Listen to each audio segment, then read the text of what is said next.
Okay, welcome. This is the beginning of a very special series that Michael and I are doing together around really understanding this combination of me and my operational geekiness and Michael and his wonderful expertise around going to market. And before I let Michael introduce himself, I just wanted to share I have been able to follow Michael and learn from him and also just appreciate what he has shared on other podcasts and learning from him all the time. So I'm really grateful, Michael, that you are sharing your wisdom not only with me, but with those of us who are joining us and listening. So thank you for joining me. My pleasure. Looking forward to this series, looking forward to our conversation. Yeah.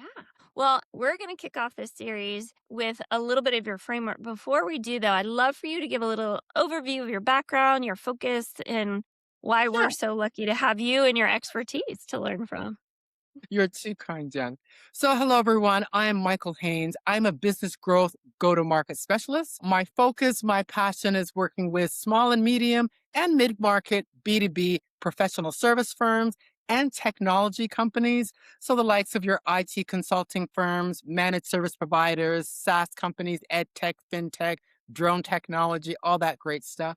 And I work with these organizations to develop and to implement their cross-functional strategies, your go-to-market, which is a cross-functional strategy to drive new market entry, client acquisition, client retention, and expansion. So that is what I do, working with small, medium, B2B, professional service, and tech companies. What is my difference or X factor is I make a big focus around making sure that we are listening and having an understanding of the B2B buyers. Who are they? What are their priorities?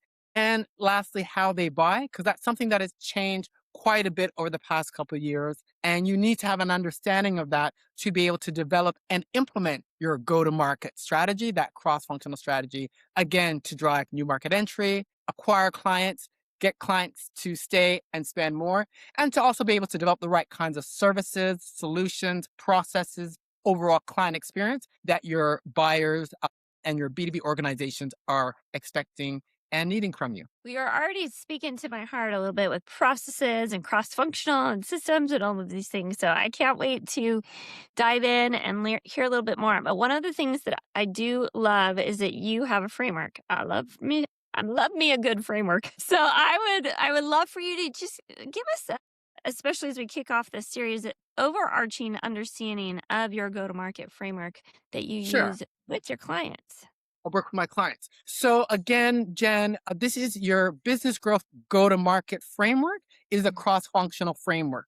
Go-to-market, marketing is a part. Many people think, oh, you're just talking about marketing, Michael. No, I am not. Marketing is a component of your go-to-market, but again, your go-to-market to successfully enter new markets, get the right clients, retain them, get them to spend more, to develop the right kind of product and services requires a number of people, departments across your organization. Marketing is a component, but is only one of the components. So the overarching framework, I call it my buyer air driven go to market framework. AIR stands for advice, insights, and recommendations. So why buyer and why AIR? So in B2B organizations, so if you're dealing with consulting firms, accounting firms, your IT consulting firms, managed service providers, cyber companies. In B2B, when we are selling our products, our services, our expertise to other businesses, the decision makers, the buyers operate quite differently than consumer land, often referred to Mhm. as business to consumer.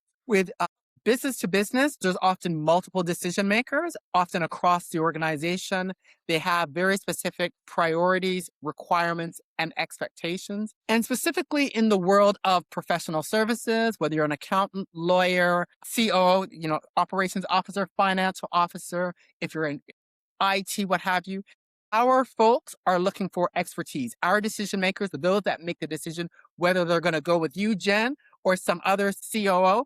They're looking for expertise and depth of expertise. Therefore, the key for us as working in as providers of advisory services, we have to deliver the right kinds of advice, insights, and recommendations that they're looking for. So advice on what are the right kinds of solutions, what are the right kind of strategies and solutions that they should be dealing with, who they should be considering for potential partnerships, providing them insights on technology, new developments, what's going on with their industry, what's going on with their end users. Okay, and then recommendations as to best practices, what are the right processes, solutions. It's these kinds of things that you want to be providing advice, insights, and recommendations on those priorities, issues, and topics that are important to your decision makers, to your buyers. Hence, Jen, the key to success of all of this is that we must understand our buyers in depth. Mm. And then it's all about providing the advice, insights, and recommendations to those key priorities, challenges, and objectives that are important to those decision makers that we're hoping to acquire as clients, or even for those that we currently have, that we're continuing to provide them that advice, insights, recommendations, solutions for as their businesses are changing, growing, and evolving. Hence why it's called the buyer air driven go to market framework.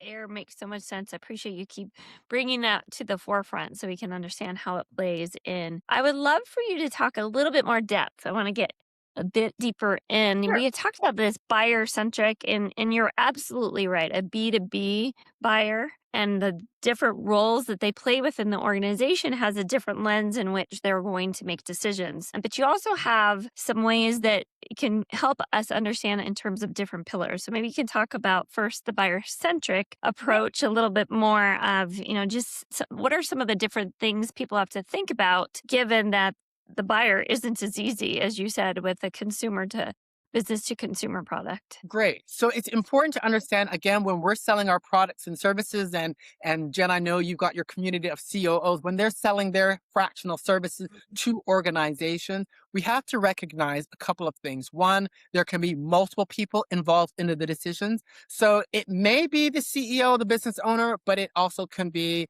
head of people from operations, IT, finance. There could be a strategy team. The board could be involved. So we need to understand and recognize there may be multiple people involved in the decision making process. Even, Jen, when you are an SMB selling to another SMB, you will still have multiple people involved. There might be a smaller number of decision makers, but there will still often be a number of decision makers. There may be some sort of a board or advisor. So you need to understand who those people are. You need to understand what are their priorities? What are their key objectives? Is it around growth? Is it around expansion? Is it around new product development? Is it around cost realization and savings? Is it around transforming the business? What are some of those key priorities? What are some of the key challenges that they're facing? Is it around systems and processes? Is it around gaining alignment? Is it around culture? Is it a clarity or lack of clarity as to how to proceed? So what are those key challenges? What are those key kinds of pain points? What are they trying to achieve? And then the third thing we need to know is where do buyers go? Where do those decision makers go for advice, insights, and recommendations? One of the key things we must remember is that our decision makers do a lot of self-education and research on these priorities, objectives, and challenges. And it's something they're doing ongoing. And they do that often before they need the likes of myself for strategy services, or Jen and you and your member of your communities that are operations experts. They're often going and they're searching and they're researching and they're educating before they start to reach out and want to get a short list of being whatever advisors that they need. And so what the key to success then is to understand their priorities, challenges, and objectives, provide advice, insights, suggestions, recommendations to those key priorities and objectives. But we need to be making sure that we're making that visible and available where our target audience is going for information. Now, Jen, that often will involve for our decision makers, they may be doing the likes of going through their industry and professional associations. They may be going through online communities and mastermind groups such as yours. There could be specific publications. There could be certain events. Business leaders are often members of multiple online communities, mastermind groups. They're often doing lots of reading. So what are they reading? What are they listening to in terms of podcasts? We need to understand in our specific context. So if you've got for example, in your world, Jen, you've got some fractional CEOs, and let's say they're working in the deep tech space. So with companies in deep technology, your CEOs need to understand where are those people, the senior managers for those deep tech companies. What periodicals are they reading? What technology events are they going to? What tech podcasts are they listening to? You need to get an understanding of that because that is where at those events, magazines, publications, technology leader groups, that is where you want to be featuring and showcasing the advice, insights, and recommendations on the priorities and issues that leaders of deep tech companies have. So that's what we need to be doing. Now, how do you showcase that? That's where the four pillars come in, Jen. So in terms of the four, there's kind of just in terms of the go-to-market framework, there's kind of really two key pillars of how to showcase. And we're going to go into it more in later on in the series. But the four key pillars are content, micro events, strategic collaborations, and your offerings. But I really want to zero in on the first two. Your content and your micro events is really how you're going to showcase your expertise as, in our case here in the world of COOs, how you're going to showcase your expertise around systems, operations, processes. And so your content might be the likes of articles, it might be white papers, it could be videos, it could be the likes of doing LinkedIn live discussions. So you're going to have your content, which you're going to be creating, and then you will have micro bets. So your content you're going to create, let's say articles and white papers, and videos. You're going to create those. But Jen, the key though is it's not just creating them. Again, it's about distributing and making those articles, white papers, and videos available where your folks are going for information. So use my deep tech example. You want to get your articles and showcase not just on your website for SEO and now for GEO for AI, but we need to be thinking external third parties. So to use that deep tech example for the fractional COO in the deep tech space, they want to be making sure it's getting into the publications that their audience may be listening to. Getting showcase on the online communities, the blogs, podcasts, where those deep tech leads are going for information. If there are certain events that are happening, be it webinars, online summit, in-person events, how can they potentially get involved and showcase and deliver through those channels?